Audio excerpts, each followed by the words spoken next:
तर चला मित्रांनो, आज एक नवीन व्हिडिओ तुमच्या समोर घेऊन येतोय. तो म्हणजे आपल्या राज्यसेवा 2026च्या पूर्व जी मी कट ऑफचं प्रिडिक्शन केलेलं आहे किंवा अंदाज सांगितलेला आहे, त्या अंदाजा संदर्भात आता खूप जणांचे मला मेसेज येत आहेत की एवढा स्कोर आहे सर, आम्ही शुअर आहोत का?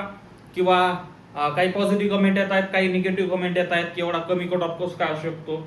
आता हे कमी कट ऑफ जरी मी सांगितलेला असेल, मला माहिती आहे इतरांपेक्षा मी कमी सांगितलेला आहे, पण त्यासाठी दोन कारण आहेत. त्यासाठी ते पहिलं कारण म्हणजे आहे की पेपर खूप हार्ड होता. आता काही जण सांगतायत की ते मॉडरेट टू हार्ड होता, पण मी म्हणेल स्पष्ट शब्दामध्ये की पेपर हा खूप अवघड होता. ठीक आहे. आणि दुसरं म्हणजे काय, राज्यसेवा 2026ची जागावाढ 100% होणार आहे, म्हणून जागा देखील चांगल्या वाढणार आहेत. म्हणजे कट ऑफ हा त्या दोन कारणामुळे हा कट ऑफ खाली येणार आहे नक्कीच. ठीक आहे. आणि दुसरं म्हणजे काय, आता हे मी जे तुम्हाला राज्यसेवा मेन्सची तयारी करायला सांगतोय, म्हणजे याचा अर्थ असा नाही की तुम्ही खूप तुमचा वेळ वायाला घालवताय. राज्यसेवा मेन्स जरी तुम्ही करत असाल आणि जर तुम्ही व्यवस्थित राज्यसेवा जर करत असाल, तर तुम्ही 100% आता पुढची जी काही पूर्व परीक्षा आहे राज्यसेवेची, त्याचा कालावधी जवळजवळ 9 ते 10 महिन्याचा कालावधी तुमच्यापाशी आहे.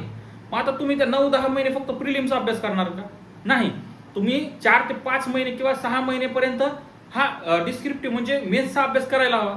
तो त्यामध्ये तुमचा ऑप्शनल आणि ते GS 4 विषय हे तुम्ही लिहून व्यवस्थित प्रकारे तुम्हाला ते मेन्सची तयारी करावं लागेल ना.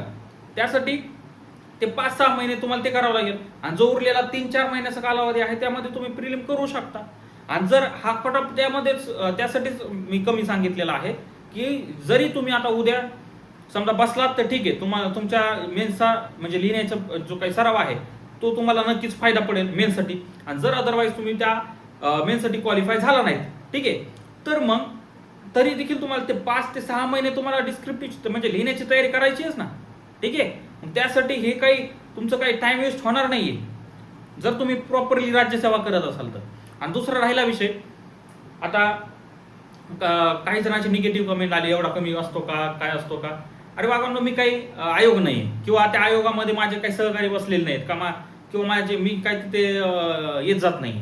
आता हा जो काही कट ऑफ आहे तो माझ्या अंदाजाने लावलेला आहे. आता माझे काही विद्यार्थी असतील, मित्र असतील, यांनी सगळ्यांनी मला सांगितलं की सर कट ऑफ सांगा की कुठपर्यंत असायला हवा, आम्ही मेन्सची तयारी करावी की नाही. त्या अंदाजाने मी कट ऑफ सांगितलेला आहे. ठीक आहे.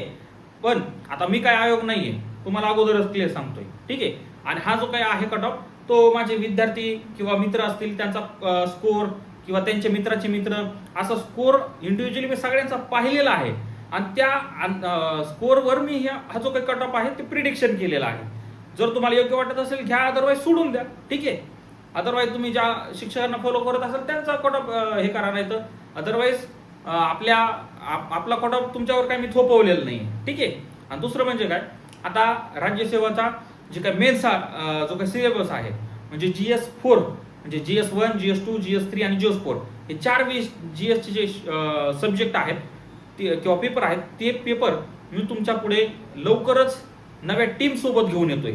म्हणजेच आपली डिस्क्रिप्टिव्हची तयारी मी इथेच तुम्हाला व्यवस्थित प्रकारे मी तुम्हाला घेऊन येणार आहे. ठीक आहे. आता हा सेटअप जरी आपला थोडासा ओल्ड वाटत असेल, पण एवढं नक्की की क्वालिटीला म्हणजे एज्युकेशनच्या किंवा आपल्या मेन्सच्या बाबतीतला क्वालिटीला कधीही कमी पडू देणार नाही, हा माझा शब्द असणार आहे. ठीक आहे. त्यासाठी एक महत्वाची गोष्ट, आपलं देवगिरी IAS अकॅडमीचं युट्यूब चॅनल आहे, त्या युट्यूब चॅनलला प्रत्येक व्हिडिओला तुम्ही लाईक, शेअर, कमेंट आणि या चॅनलला सबस्क्राईब करून ती बेल आयकॉन प्रेस करायला विसरायचं नाही. कारण हे जे काही सबस्क्राईब आहेत त्याच्यावरच मला ती ऊर्जा मिळणार आहे की अजून व्हिडिओ चांगल्या प्रकारे टाकण्यासाठी. त्यानंतर इन्स्टा असेल, फेसबुकवर असेल, देवगिरी IAS अकॅडमीच्या नावाने आपलं एक चॅनल आपण स्वतंत्र उघडलेलं आहे, त्याच्यावर देखील तुम्ही सपोर्ट करा. आणि दुसरं म्हणजे काय, मी प्रत्येक सोशल मीडियाच्या प्लॅटफॉर्म असो किंवा युट्यूब असेल, तिथे माझा पर्सनल कॉन्टॅक्ट नंबर मी दिलेला आहे. त्या कॉन्टॅक्टवर जो तुम्हाला काही गरज वाटली, काही अडचण वाटली, डायरेक्टली मला व्हॉट्सअपवरती तुम्ही मेसेज करू शकता. आणि जर खूपच अडचण आहे असं तुम्हाला वाटत असेल तर मला डायरेक्टली फोन करून तुम्ही तुमच्या अडचण सांगू शकता. मी तुमच्यासाठी कधीही अवेलेबल आहे. ठीक आहे. त्यासाठी जे मी सांगितलेलं आहे, यूट्यूबसाठी सबस्क्राईब करायला विसरू नका. थँक्यू.